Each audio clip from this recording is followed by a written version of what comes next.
Somewhere in the flat farmland of southern Illinois, just across the river from St. Louis, there's a hill. It doesn't look like much. Grass, a walking path, a few tourists snapping photos on a quiet afternoon. But that hill is man-made. Every single foot of it was carried there, one basket of earth at a time, by hand. No wheelbarrows, no draft animals, just thousands of people, working season after season for generations. It's called Monks Mound, and 1,000 years ago, it stood at the center of the largest city North America had ever built. Bigger at its peak than London, bigger than Paris, a city most people alive today have never even heard of. This is Cahokia, a name that should be as familiar as Rome or Cairo, and somehow isn't. For the next 20 minutes, we're going to rebuild it, piece by piece, exactly as it once stood.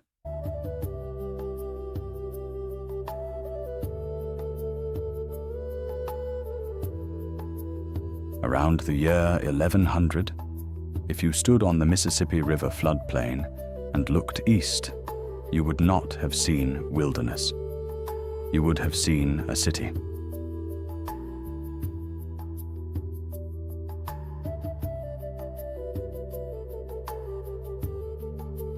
Cahokia sprawled across nearly 6 square miles.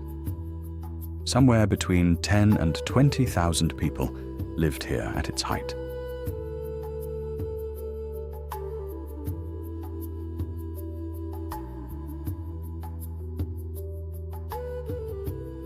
A population North America wouldn't see matched in a single city again until Philadelphia, 700 years later. There were over 120 mounds, plazas the size of modern city blocks.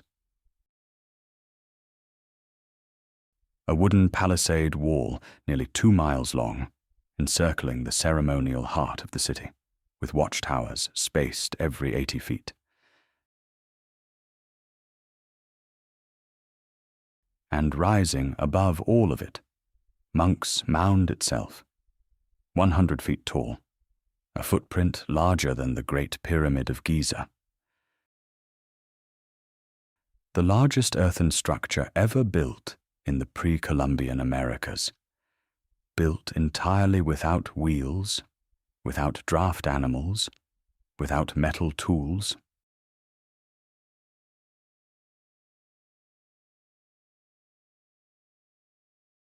At the summit of that mound stood a massive thatched roof building, the residence, most archaeologists believe, of Cahokia's paramount chief.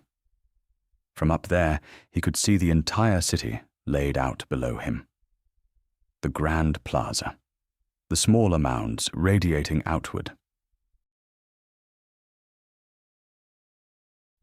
The river, and beyond it, the wider world Cahokia was connected to. Getting up there wasn't easy. A wooden staircase climbed the mound's western face. The same axis, it turns out, that Cahokia's builders aligned much of the city to. This wasn't accidental. Cahokia's layout was planned around the movements of the sun. Processions of priests and nobles in feathered cloaks and shell-bead regalia would climb that staircase during major ceremonies. Drummers and dancers gathered at its base. This wasn't just a home. It was a stage. But Cahokia wasn't just monuments. It was alive. At the base of Monks Mound sat the Grand Plaza.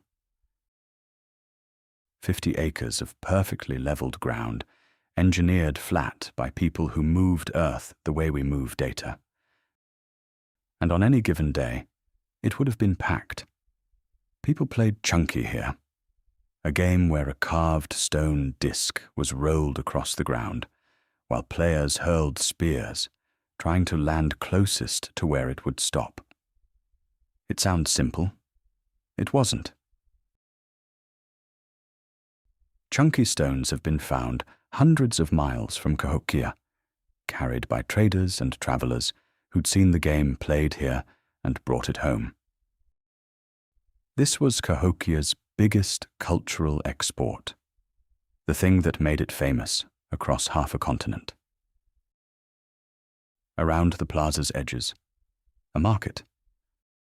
Traders exchanging pottery, woven baskets, shell ornaments, dried maize.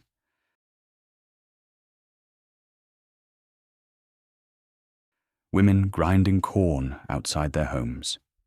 Children running between the houses with dogs at their heels.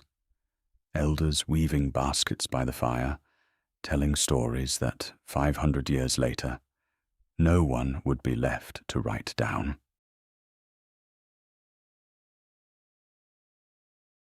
A short walk from the plaza stood something almost nobody expects to find in ancient America: an observatory. Archaeologists call it Woodhenge. A massive circle of tall wooden posts functioning as a solar calendar.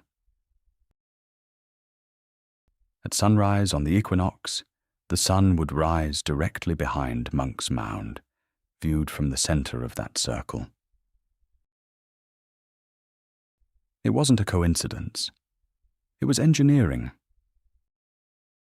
This is where Cahokia's priests tracked the seasons: when to plant, when to harvest, when to hold the ceremonies that structured the entire society's calendar. Twice a year, crowds would gather here before dawn, waiting for that single moment when the sun lined up exactly where it was supposed to. It's a small detail that says something enormous. This was not a simple society.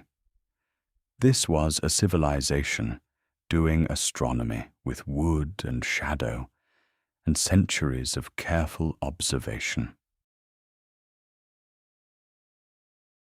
None of this happens without the river. The Mississippi wasn't just water running past Cahokia. It was the highway that built the city. Dugout canoes carried copper from as far away as the Great Lakes. Shells from the Gulf Coast, over 800 miles south. Mica from the Appalachian Mountains. Cahokia sat at the center of a trade network that stretched across a huge portion of the continent, centuries before anyone in Europe would draw an accurate map of it.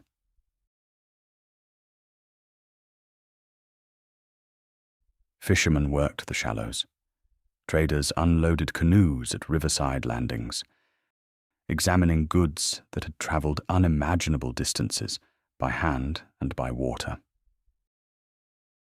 This wasn't an isolated society. Cahokia was connected, a hub pulling in materials and ideas from 1,000 miles in every direction.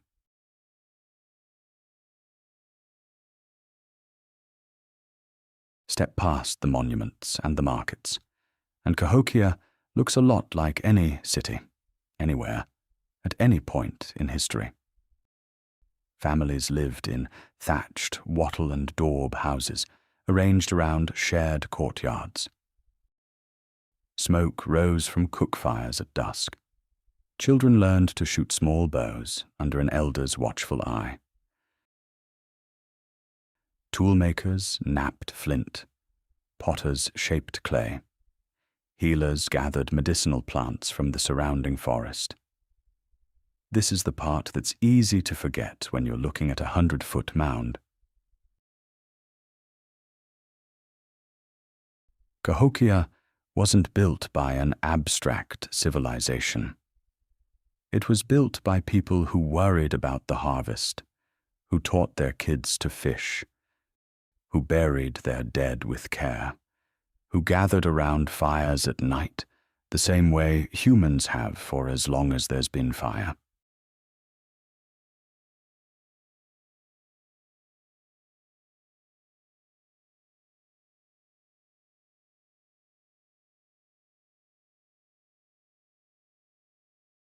copper into falcon-shaped ornaments, a symbol tied to what archaeologists call the Birdman iconography, found on artifacts across the entire Mississippian world, all tracing influence back to Cahokia.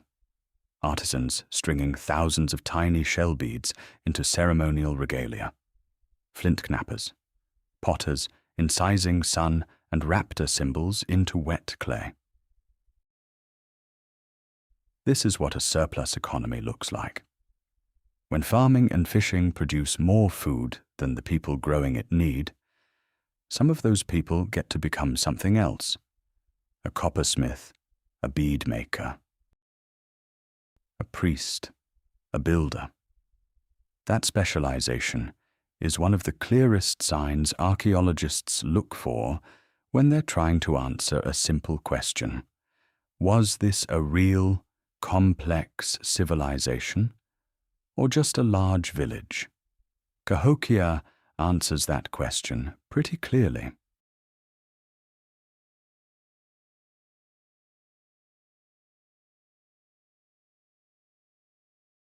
Zoom out, and you start to see the machinery behind the monuments. Borrow pits, shallow ponds scattered around the city, mark where earth was dug out to build the mounds in the first place. A raised causeway connects the Grand Plaza to outlying mound groups. Granaries on stilts kept stored maize dry and safe from flooding and animals.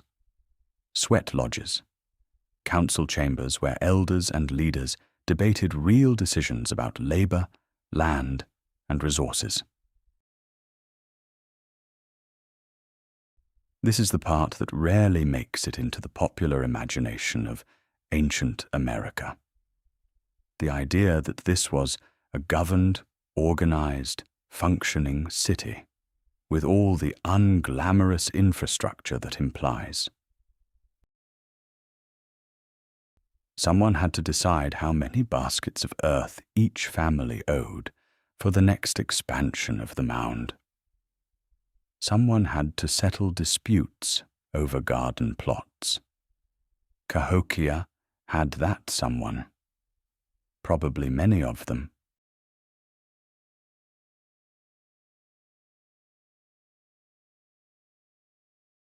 And then, slowly, it started to come apart. Nobody knows the full story. And that's honestly one of the most fascinating parts of this. But the evidence points to a combination of factors. Generations of building and farming had stripped much of the surrounding forest for timber and fuel. Flooding grew more frequent as the land was cleared. The soil that had fed tens of thousands of people for centuries began to give less.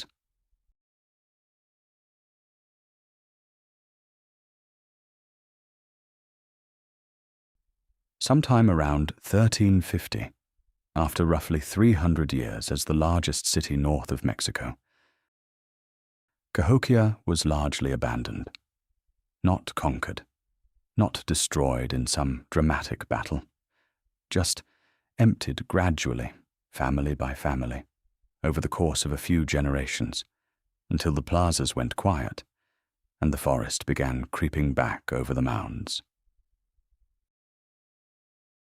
By the time European explorers reached the Mississippi Valley 2 centuries later, Cahokia was already an overgrown mystery, even to the indigenous nations living nearby.